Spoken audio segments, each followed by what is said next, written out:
Hello class, and welcome back to trigonometry. We're looking at the unit circle, and we want to discuss the unit circle and use it to help us identify the trig. There are 6 trigonometric functions, and we're going to see exactly what they mean here in terms of the unit circle. So we're going to use our home base here is going to be this coordinate 1, 0. Okay, so that's where we start our unit circle. Now I can travel along that unit circle by some distance and stop any place I want. So we've got 3 points here that we already know. Those make up some special angles. But I'm going to travel up past this first one and just stop somewhere in between and make a point on the unit circle as I've gone this distance on the circumference, and I'm going to label that X, Y.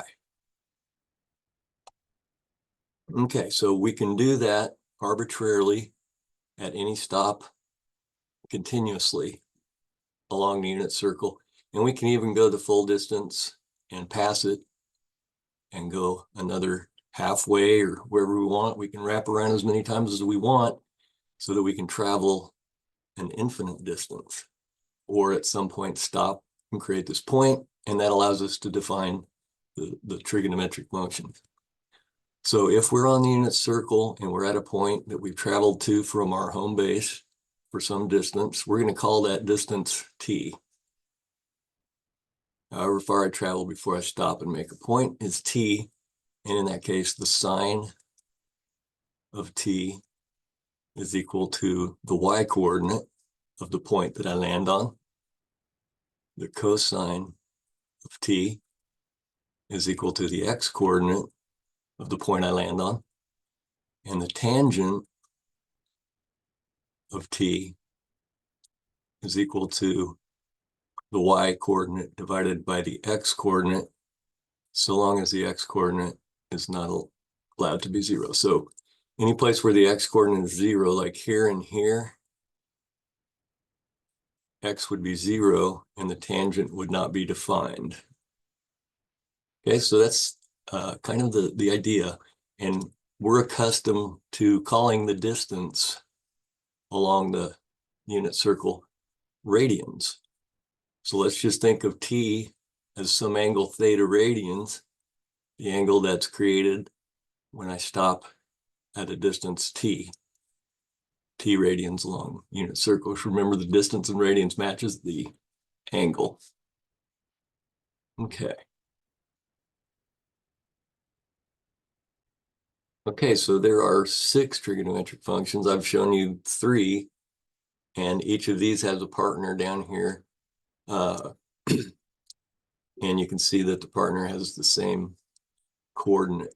So the sine of t is y, and the cosecant of t is the inverse 1 over y. Cosine of t is x, and the secant of t is 1 over x. And remember that we can't divide by 0, so here y is not allowed to be 0. X is not allowed to be 0. Tangent of t is y over x, and it has a partner, the cotangent. Sometimes we'll put parentheses in there because these are functions. Cotangent is x over y. It's undefined when y is 0.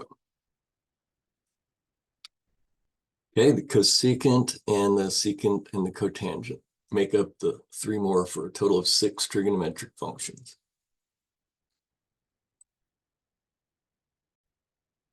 Okay, and here's an example where we'll just put this to work for us. So we've got t is just some number, and the point we land on when we travel a distance of t is -1/2 and the square root of 3 over 2.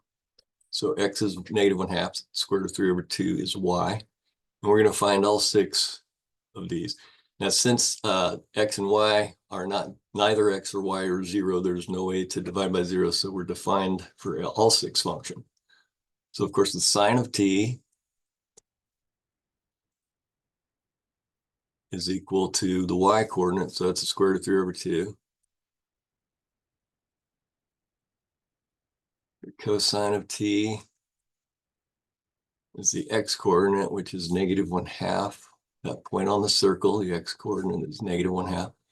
And the tangent of t is y over x. So we're going to take the square root of 3 over 2 and divide it by -1/2. So if we simplify that, we're going to flip and multiply, right? And then the 2 is going to divide out, and we'll have a negative square root of 3. And then let's put the partner functions right below it. So remember the sine of t, the inverse of the sine of t is going to be the cosecant of t. Okay, so the cosecant of t, so the inverse would be 2 over the square root of 3, but we're not allowed to leave radicals in the denominator, so we'll multiply the top and the bottom by the square root of 3. And that will end up giving us 2 times the square root of 3 above the square root of 3 times the square root of 3, which is 3. Okay, for the cosine, the partner was the secant. So the secant of t would be the inverse of the cosine. That's just going to be -2 over 1, so -2. And then the cotangent of t is going to be -1 over the square root of 3. And if we multiply top and bottom by the square root of 3, we're going to get negative square root of 3 over 3. Okay, so we've identified the trig functions for the point on the unit circle, -1/2, comma square root of 3 over 2.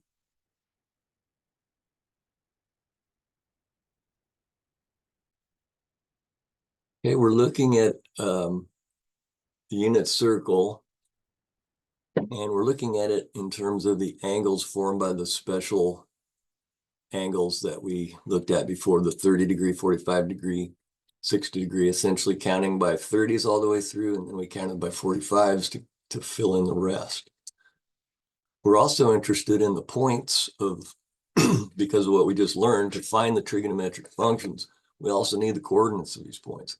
Now I can get these coordinates that are on the quadrantal coordinates, and I can just say, I know that the radius is 1.